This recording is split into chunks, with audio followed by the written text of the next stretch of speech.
Good morning, ladies and gentlemen. It's always a pleasure having you every Saturday morning on the program The Woman. On to today's edition, we'll be talking about modern woman, tradition, and culture. Mrs. Grace Linis, who is coming all the way from the United States of America, is an archivist, a historian, and the publishing editor of Cinnamon Traveler. We'll be meeting our guest after the break. Grace Linis is an archivist, architectural historian, and publishing editor of Cinnamon Traveler Heritage Trust, a private partnership institution located in Atlanta, Georgia. She has conducted academic field study research locally and abroad centered on the significance of community, sovereignty, public, education, women, architects, research community development, urban farming initiatives, spirituality, burial practices, and American Jim Crow social custom policies and legislation. Mrs. Linis has delivered papers at conferences domestically and internationally. She is the content developer and managing editor of cinnamontraveler.org, the news and travel chronicle website that examines the built environment while documenting history and regional experiences of the African diaspora. You're welcome back to the program. Good morning, Grace Linis. Good morning, how are you? Yes, fine, thank you. You're welcome to the program and you're welcome to Cameroon. Thank you so much. Thank you for having me. I really appreciate being here. Okay. Is it your first time coming to Cameroon? No, it's not. It's my first time this year, but it's my third visit. So how do you find Cameroon? Ah, I love Cameroon. I find it very welcoming, very affirming, just very nice, very nice. Okay. You are an archivist, a historian, and the publishing editor of Cinnamon Traveler. Who is an archivist? What is an archivist? Is I'm a historian, first of all. Yeah. I have a history degrees, and I specialize in preservation. So with regard to being an archivist, the archivist is the person who preserves material culture, mostly papers, books. We work in archives, we work in libraries. And you can work for a public institution, private institutions, corporate institutions, educational institutions. So an archivist, we like to think that we mine the gold that's in papers and photographs and material culture that many people don't necessarily understand the value of. But so many stories and so many lives can be explained when we examine people's material culture, letters, tickets, all kinds of ephemera. Okay. Tells a story about a person's life. And so that's what an archivist does. Okay, so what are the duties of an archivist? They vary. For instance, a day in the life of an archivist would be the sometimes you're called upon to look at collections of people's ephemera, whether it's before they transpire and die or when they are later in their lives. So occasionally we go out and we assess the value of a collection. Once you acquire the collection, sometimes people donate them, sometimes institutions buy them.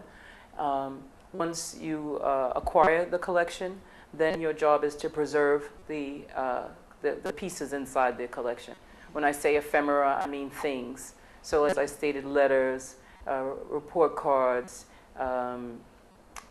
books, other documents that explain a person's life or explain a particular career, a story.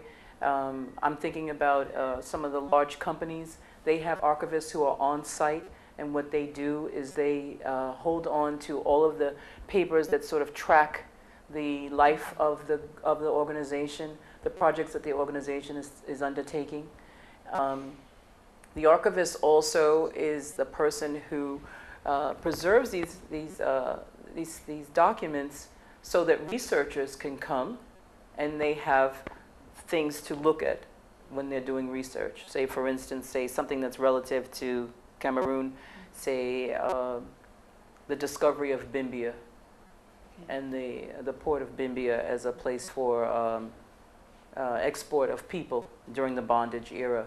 And what historians would do is they would go to the archives and they would find documents that would say ship logs, manifests, information about who owned the ships, who paid for different things, where the people went to once they left Cameroon. All of these documents can help to illustrate and demonstrate the course of action over a period of time. Okay. So what made you to become an archivist? How did you get interested in the Sure. in the field? Well, this is my second career as an archivist, as a historian. I mean, I come out of a family who's very interested in history. So I was a lay historian first. Then I went back to school and got a bachelor's degree in history. And that's when I was trained as an archivist. I was trained at Spelman College in Atlanta, Georgia. Okay. A woman by the name of Taronda Spencer trained me as an archivist. I worked in the archives of Spelman College while I was an undergrad, learning the trade, learning about practices and techniques and how to be a good archivist, to be a steward for the history of whatever institution that I'm working with. Talking about archives, how important are archives? Oh, they're very important. They're very, very important. For those of us who are researchers, which I am, going to the archives is a joy because we don't know what we're going to find. When you are doing any kind of a research project, you have an idea of what you're looking for. However, you don't know what you're going to get until after you've done the work. So I think that the archives are very, very important. I'm thinking of a case of, I wrote a paper once, it's called Counting the Ducats, and what I did was I traced back how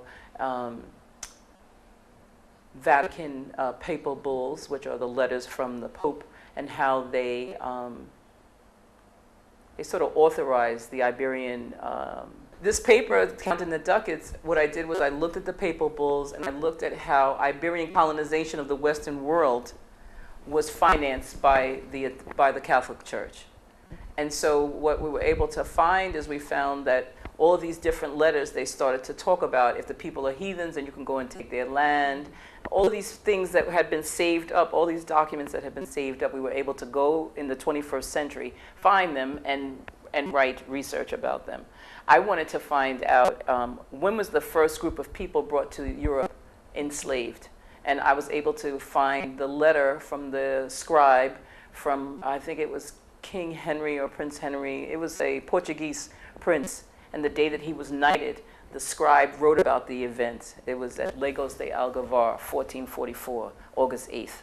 And so by finding that letter and reading the description of what happened that day, I was able to do my research, to prove my research. And so that's what I think about when I think about the significance of archives.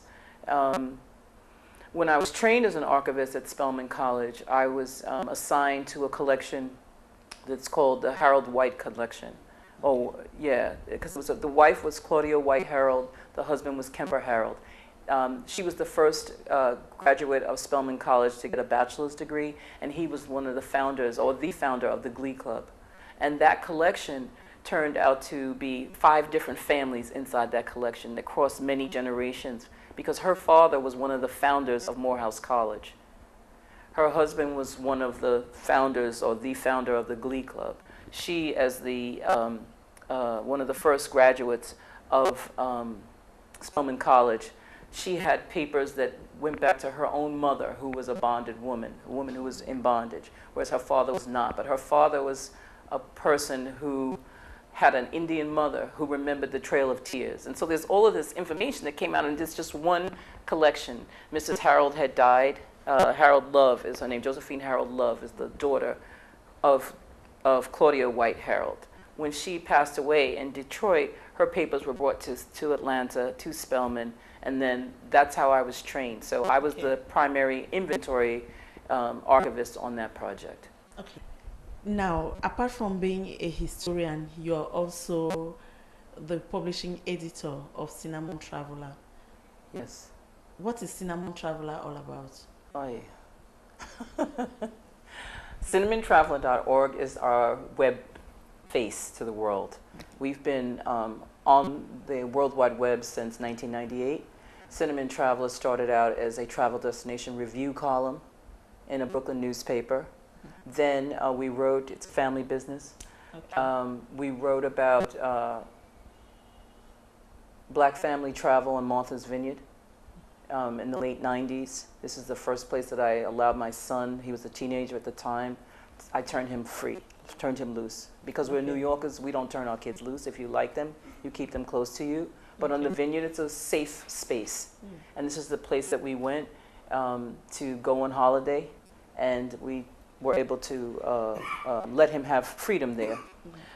When you talk about turning them loose, what do you mean? Letting him go out by himself to a party. Okay. Yeah, let him go out by himself to a party. Okay. He was a young teenager at the time, and everyone encouraged us to do that. But more importantly is that the African American Heritage Trail had just been dedicated on Martha's Vineyard at the time. And Martha's Vineyard is a resort community, meaning it's for holiday. People go, the presidents go there, Clinton, Obama, other people. It's off of the coast of Cape Cod. It's an island. There's no bridge there. You take a boat there.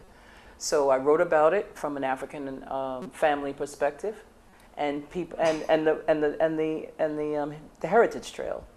People were very interested in it,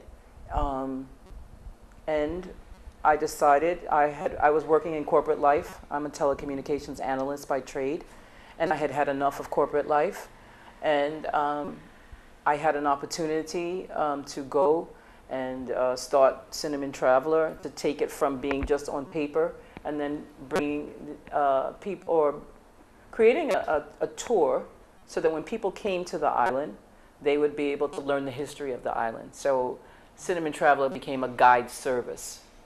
That's what Cinnamon Traveler. And then because it became a guide service, at the time the web was really just starting to open up, we put out a website, cinnamontraveler.org. At the time it was cinnamontraveler.com.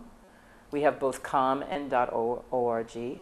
But that's kind of like how it started. And then I used that as a means to talk about travel, talk about family, talk about history. And it started right there in Massachusetts on this small island. And then it just kind of grew and grew, because at the time I was living in New York, as I stated. Then I relocated to the vineyard. We call Martha's Vineyard the Vineyard. I moved to the vineyard to live year-round, to do these tours. I felt a really big need in my heart to provide travelers who are not from there an opportunity to learn about the history on the island. Because when people think about Martha's Vineyard, they think about rich people, they think about white people, they think about pilgrims. But there's a lot of African American history in New England that many people don't know about. And so that was my duty, that was my calling, to bring this to the general public. And we were the first people to actually do that on a wholesale basis.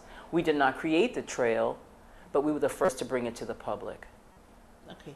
So who are the members of Cinnamon Traveler? Right. We started out, there's a bunch of us right now, but we started out, it was myself, my then boyfriend, who is now my husband, and my oldest son.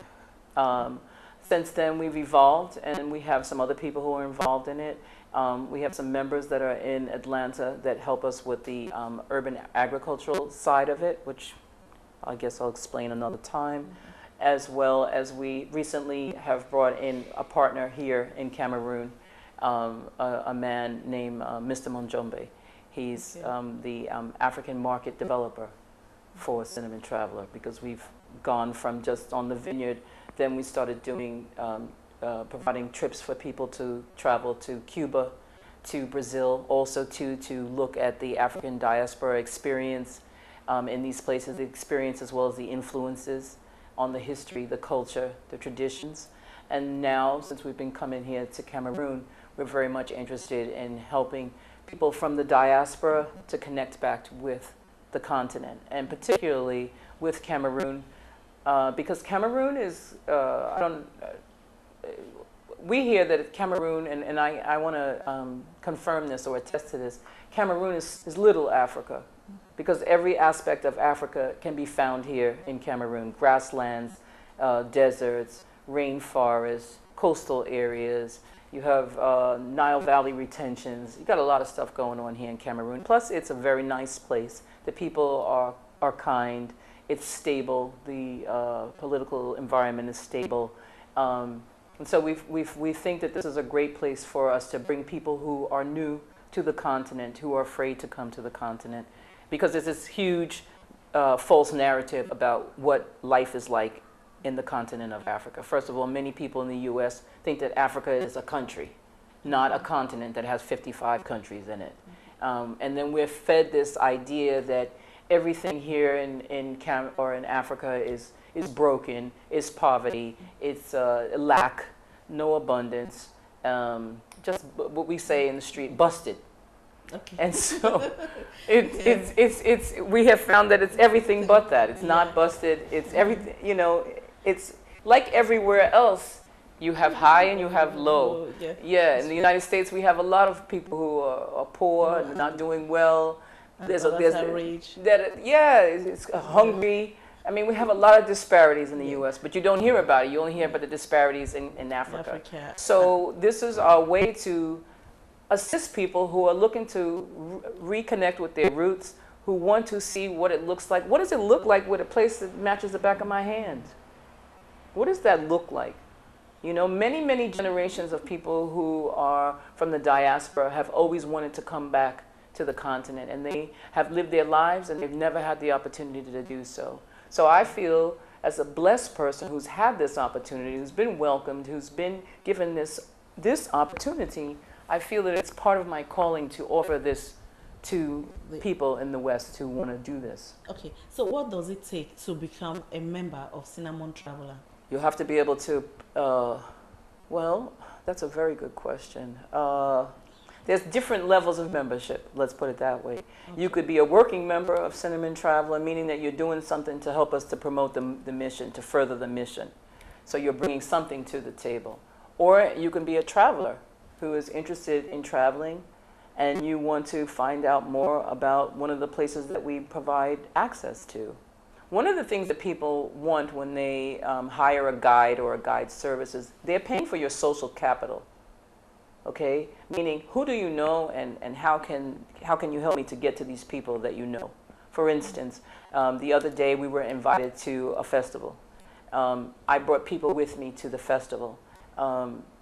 They were excited about coming to the festival, but they would have never been. They could have gone on their own, but they would not have had the time that they would have had I not brought them there. So they're paying for the social capital. That's what they're getting. So. That's what we provide. We provide a safe way to go. We provide a comfortable way to go. One of the things that's really important for those of us who are from the U.S. is that we are used to a level of comfort. And so that means that during the daytime, you don't mind going out and going about and exploring and participating in whatever the activities are. But at the end of the evening, at the end of the day, we need to have a comfortable place to stay. So that means that we need to have a comfortable bed with clean sheets, running hot water, because we're used to hot showers, safety, just regular things that most people are interested in. Just simple things, the toilet seat on the toilet, flushing, running water, these kinds of things. And the people who need these things, we don't mind paying for them, because this is the level of comfort that we're accustomed to. And so therefore, in order for us to have a comfortable trip, we need these things.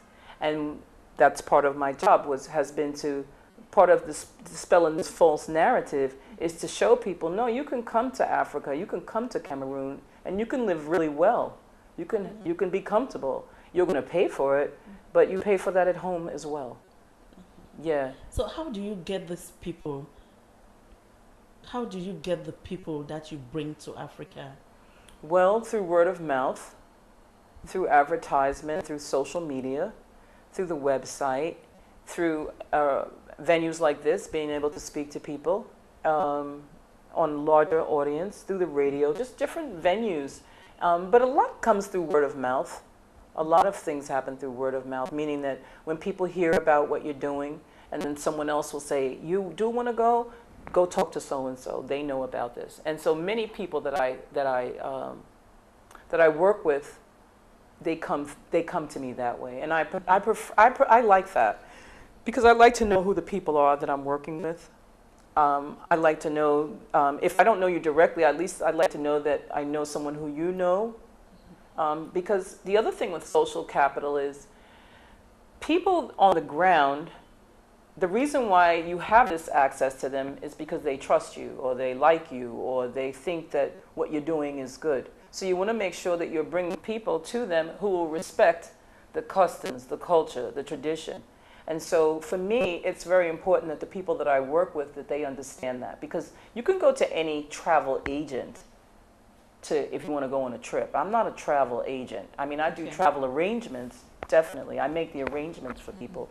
But I don't consider myself a travel agent. I consider myself a historian who is a guide, who gives you access to a culture. So far, how many people have you brought, or how many people? We're starting. I've only been coming to Cameroon. It's not even been a whole year. I'm not talking about Cameroon. I'm talking about, this started with other countries. Yes. You've taken travelers to maybe Cuba, as you said, Benin and elsewhere. How many people, since you started this activity, how many people have I turned on to culture and history? Yes. If we start back to when we began in 1998, wow. I don't want to overestimate, but I would say at least 350 people. Wow. That I have turned on to some aspect of culture or history, from Martha's Vineyard to the present. Okay. Yeah. So what are their reactions? Oh, they love it. Most people are. Let me tell you something about people. People are funny, because people might complain about little things like. Just little things that are insignificant. But what I look at for me with regard to satisfaction for my guests, because I don't call my people clients. They're not clients. They're guests. Because they're guests of mine, and I treat them like guests. And what I find is, to me, the measure for me is, did I turn you on to something that you couldn't get to on your own? Did my social capital get you that free meal? Okay. Did my social capital allow you to enter into that space and be welcomed by these people that if you had gone on your own, they wouldn't know who you are. They don't care who you are. But because I turn you on to them, then they receive you well. And to me, that's the mark of a good guide. Can you get me into places that I couldn't get in on my own? Yeah, that to me is everything. We do themes. You know, we do birthdays. We do point and shoot trips. Yeah, on your different trips. Yeah, different trips. We did a point and shoot trip where we just went out and we just took pictures. That was our whole thing. Everything that I planned was so that we can go and get the best shots wherever we were at. That was a lot of fun, you know, a lot of fun. And it wasn't a big group. I don't like big groups. Yeah, I don't like big groups. Big groups are hard to... How many people do you take? It depends. I've had groups as small as 2 people. Okay. And I've had groups as large as, especially on the vineyard, we would do like big groups, busload of people, where you do a step-on tour. And you get on the bus and you talk the road on the coach. So that could be as many as 50 people. Oh. Yeah, for a day trip. Okay. Yes, yes. Okay. Talking about your trips, I mean, before we come back to the platform, or before we come back to the set, we'll have another video of you, and this time it's the video I think you had in Cuba, playing some African instruments and having fun with some of your travelers. Yes. Okay. So I vaguely remember this video, but I know that I vaguely remember it, and when you say having fun, to me, that's everything. This is all about fun. If it's no fun, I don't want to do it. I'm out. Okay. If it's no fun, I'm leaving. That's how I am. Okay, let's watch the video together. Always talking. I need that one. Wait, do that rhythm again.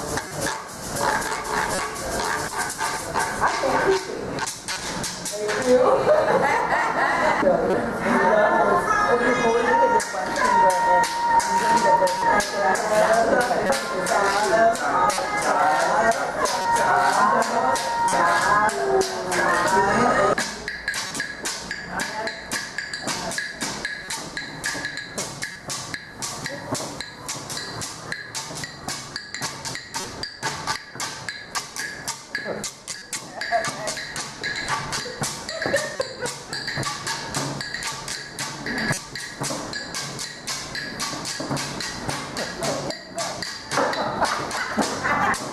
welcome back, Grace. We just saw a video of you having some fun in Cuba with some of your guests. Oh boy, oh boy. Yeah, the video was interesting to revisit that time. Okay. A lot of fun, as you can see in the video. We had a lot of fun. As I said earlier, I think I said it, if it's not any fun, I don't want to do it. Okay. And one of the nice things about travel is that for travel, it allows people to sort of touch their childhood. And I think that that's what you saw illustrated in that video, is that we were really like being our free children's selves, childhood selves, sort of forgetting about the worries of adulthood, bills, concerns, responsibilities. We're just making music, just enjoying happiness and creating joy. Creating joy. That's my license plate too at home. Create Joy. CRE 8 JOY. Create joy. That's very important to me. I think that leisure helps people a lot. My graduate work research was about American property ownership, identity, and leisure. Okay. And many times people don't want to talk about leisure when we talk about the African person, whether it's in the US, whether it's here on the continent, in Europe, wherever. They always look at us as like work people, labor.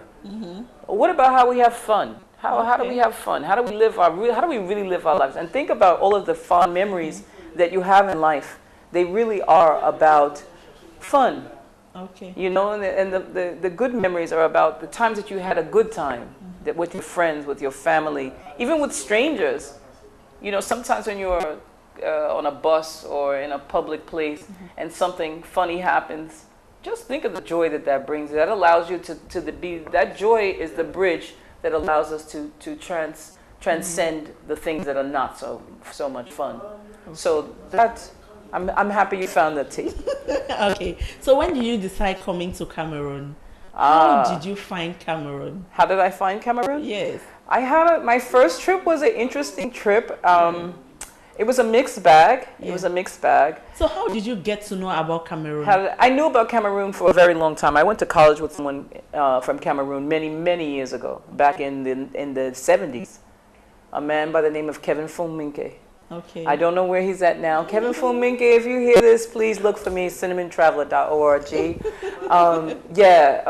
We went to school with him in Buffalo, New York. So I was familiar with Cameroon. We called it the Cameroon. Okay. The Cameroons. And this trip that I took, the first trip that I came here, I came part of a group from the United States. We came to attend a conference. The conference was sponsored by a group that is located in Philadelphia. They have chapters here. They have chapters all around the world. It's called Afrocentricity. And we came for the conference. We came and we toured the countryside.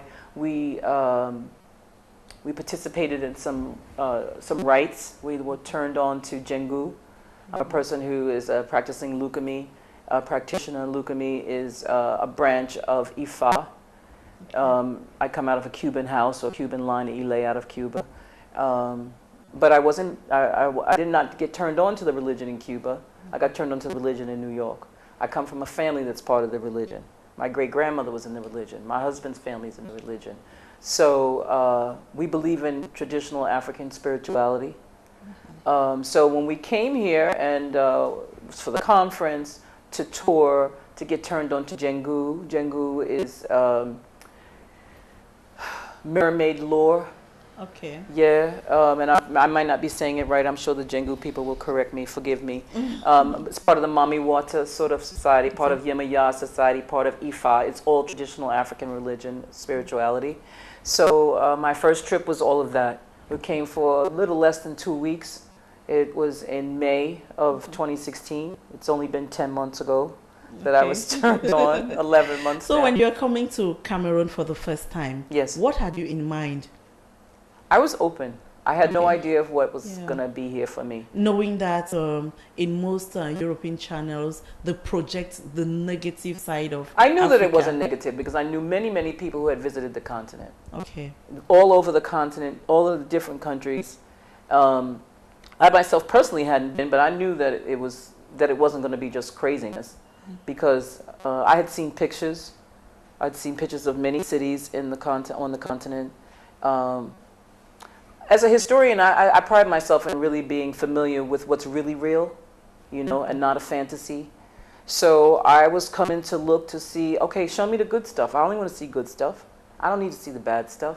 The bad stuff is what everybody's putting out there. I want to see the nice stuff. I want to see that nice building across the street from here. I want to see this nice apartment that I'm in. I want to see nice things. Take me to the nice hotel. Take me to the nice restaurants. I want to see nice things because I know that there are nice things here. I know that all the Europeans come here. They're not going to come for the crappiness. They're going to show the crappiness to the world because they don't want to let the secret out. But I knew that there were nice things, and so my aim was I want to see the nice things. So when we weren't shown the nice things, that's when it wasn't like, well, you guys are withholding all the good stuff from us. Yeah. So your first night in Cameroon, how was it? How did it look like? My first night? Yes, your first night in We Cameroon. were exhausted. We were exhausted. We stayed in a hotel. It wasn't in Bonanjo or Bali or Bonapriso. It was, I think, near Dido. But the hotel was decent enough, and I had a decent room, so I felt good. I was pleased with my room. And we were exhausted, as I said. It takes a long time because we can't travel straight. They make it so that you have to come through Europe and then come back, which to me is ridiculous. So it's a long journey. So it's 7 hours to Europe, to Paris. Then you wait 3 hours layover. Then you get on another plane. It's another 6.5 hours. So we were tired, but we were excited. I was very excited because it was my first trip. And I had made this pact many years ago, and I said that I will not travel to Europe before I make it to Africa. So I was at a point in 2015, whereas I wanted to go to Europe. Now I was ready to go. I wanted to go to the North Sea Jazz Festival. So I said, well, in order for me to go to that, I need to take care of being here first. And so that's kind of like how it was. So my first night was fine. We were exhausted. We were exhausted. First day was really exciting because it was like, oh my God, we're really here. Oh my God, we're finally here, finally. And I did not just come with myself. I came with everyone in my family who could never have come. All the people who were the ancestors. All my family members who had never been before. The day before I left home, my sisters and all my friends, people were sending me off, gave me not a bon voyage party, but they gave me bon voyage wishes. It was almost like the first time when I first went to Cuba. Everybody was very excited, and they sent me off. People were excited. They were excited that I was the pioneer who would go and take the chance and go see. And I had no complaints about my first nights in Douala. I liked Douala because it feels like New York in a way. It's busy, it's exciting, a bunch of black people. It's got a lot going on. So I was pleased. I was happy. So what made you fall in love with African religion? It's in my bones. It's natural for me. It makes sense. I like the fact that the deities or the gods, they look like me. They match my face. I don't believe in somebody who doesn't look like me. Why would I subscribe to something that doesn't look like me? You know, I like the fact that there was a respect for nature. Respect for all of the elements of the environment. The wind, the ocean, the mountains, the volcanoes, the thunder, the lightning. These things make sense to me. The plants. There's an Orisha for every aspect of life. You know, I'm a farmer also too. I grow food. I grow flowers. There's an Orisha. Orisha Oko is responsible for the farmer's work. Yamaya for the ocean. Olokun, the top of the ocean. Olokun for the bottom of the ocean. Oshun for the river. Shango for the lightning, the thunder. Obatala for wisdom and these things, they mean something to me, you know. And my mother went back to school as an adult, and I was a teenager. And I remember she was part of a lecture. She attended a lecture where there was an Orisha priest who came, a woman priest who came, and she spoke about the beauty of we call it Regla de Ocha.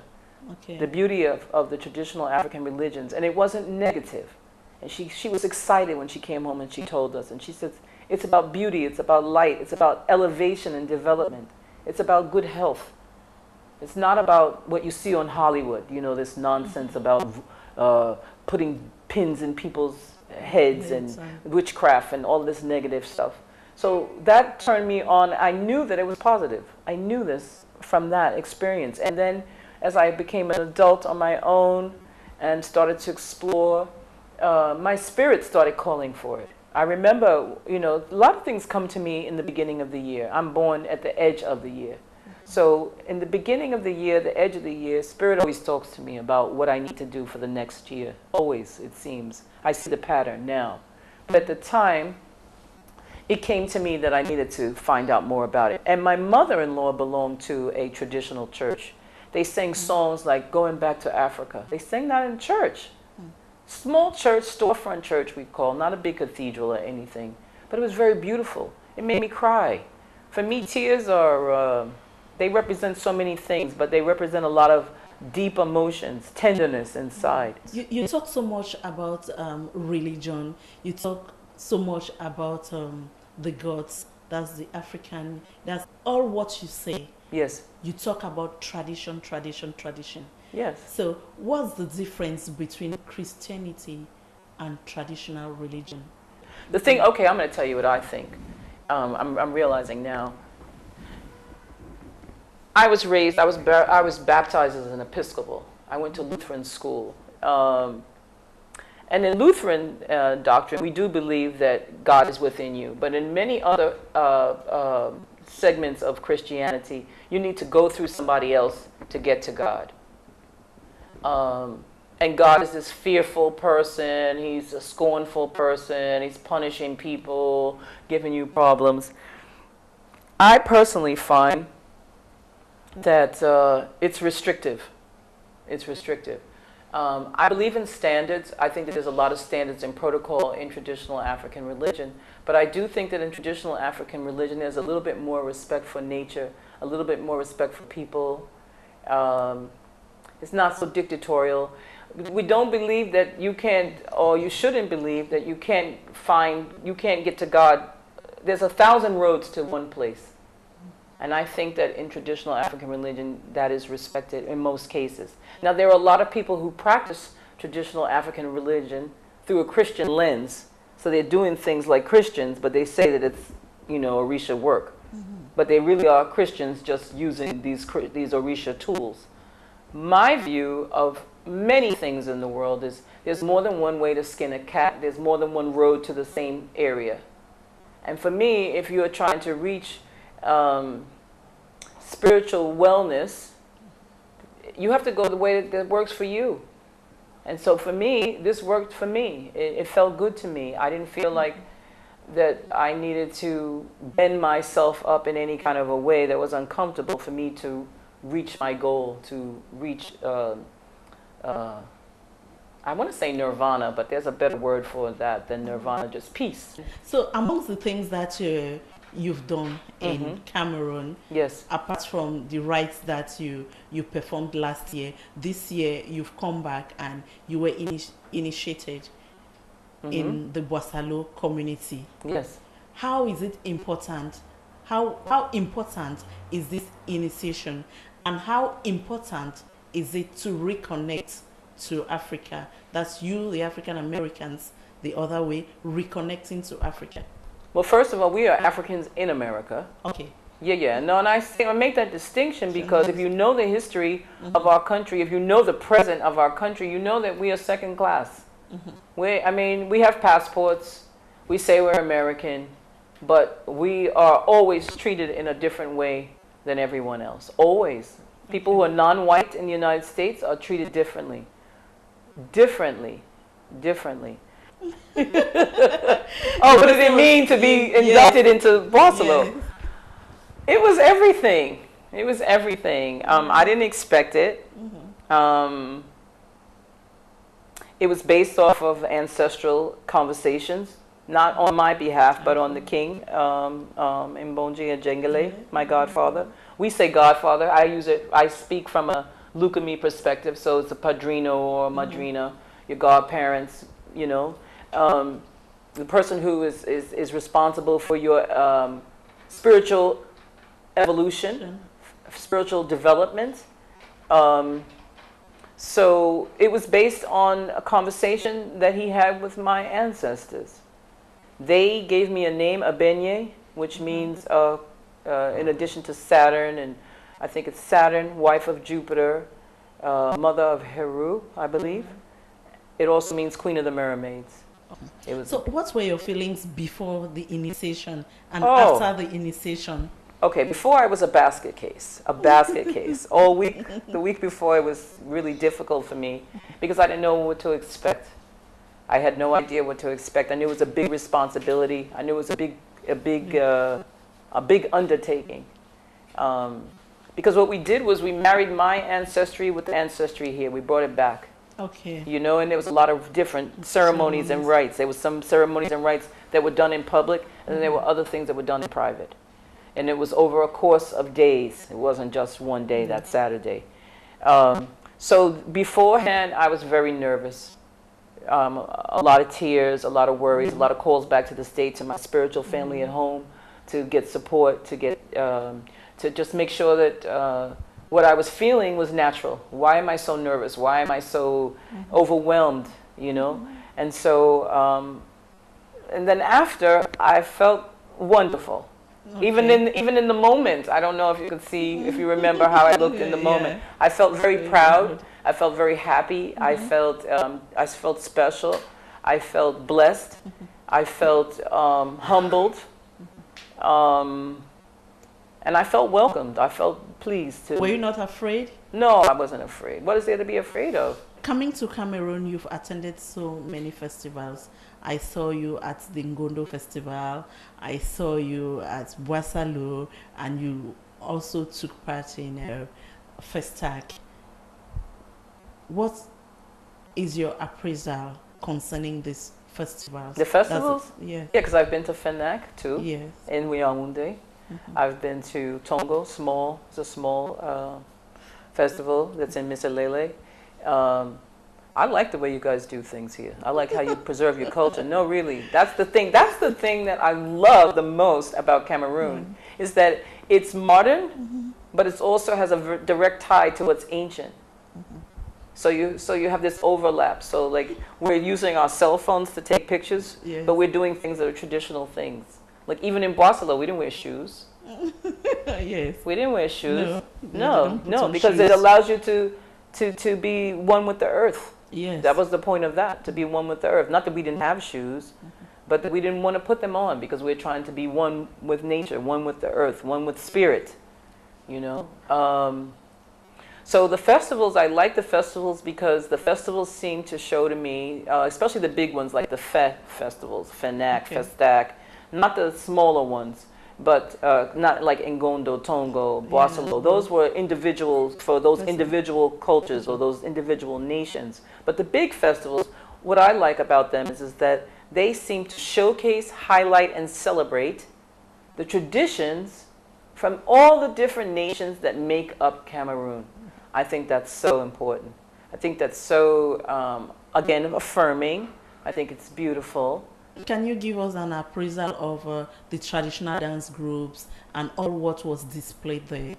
Well, every group was there. I mean, you had groups that were, you had the Sawa people, you had the Bamaleke, you had the Bassa, you even had, and I'm just naming just a few, I think you had some Tikar, you had the people from Fumban, the Bamons, you had also From too, the north? from the north, you had people from all over from the east. south, the east, the northwest, the southwest, the Batanga. You had people from everywhere representing their own culture. But then also, too, which I thought was really nice, you had the people who were from other nations who had communities in Limbe. living in Limbe. So you had the Nigerian contingent. The You Benin. had the Benin contingent. You The had Ghanaians. the Ghanaians. You had the Guineans. You had Senegalese. Africans. South Africans. You had all these different nations or groups of people who have found themselves welcome here, and they have made a home for themselves here. So they are able to maintain their own traditions, but also to be part of the society here in Cameroon.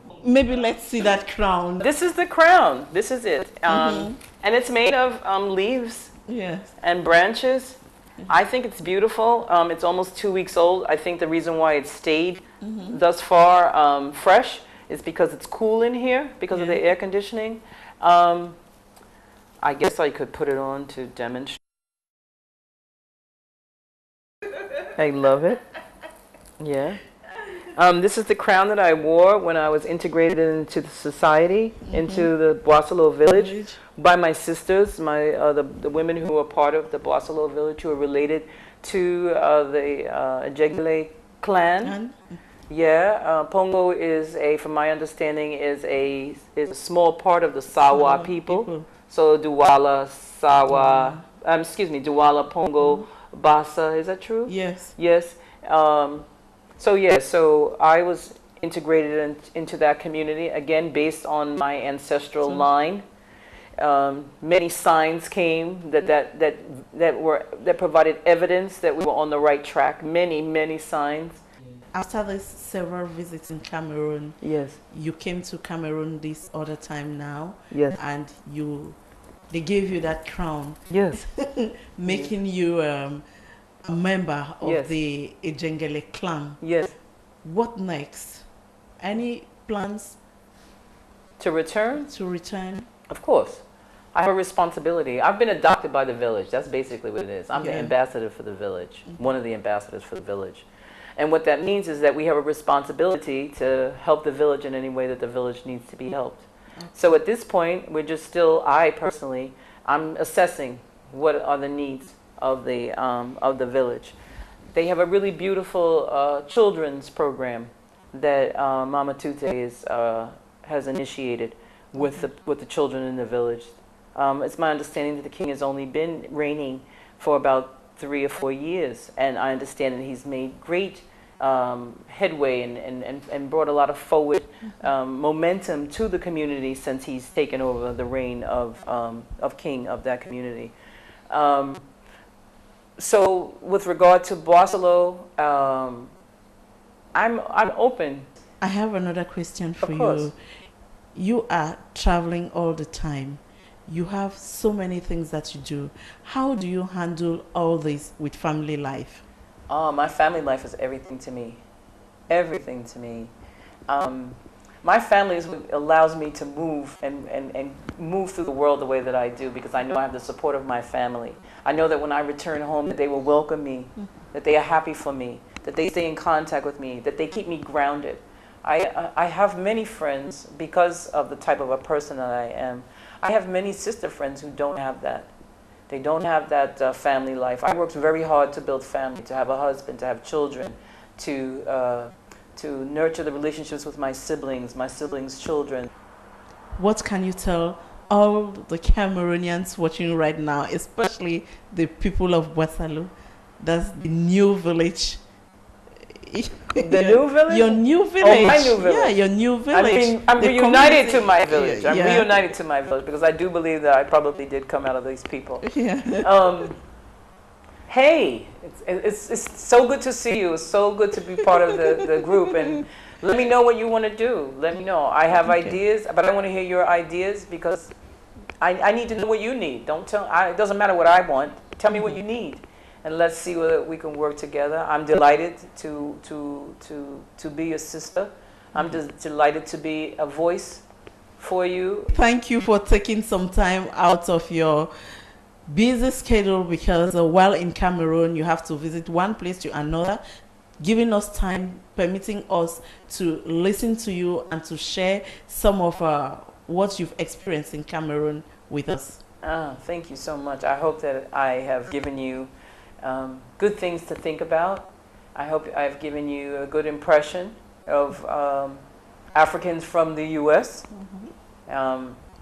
Yeah, I hope that I hope I served your listening audience or your viewing audience well. Okay. Thank you. Okay, we hope you come back again. Oh, I'd love to. Thank you so much. Thank you for inviting me, and thank you for this opportunity. I appreciate it immensely.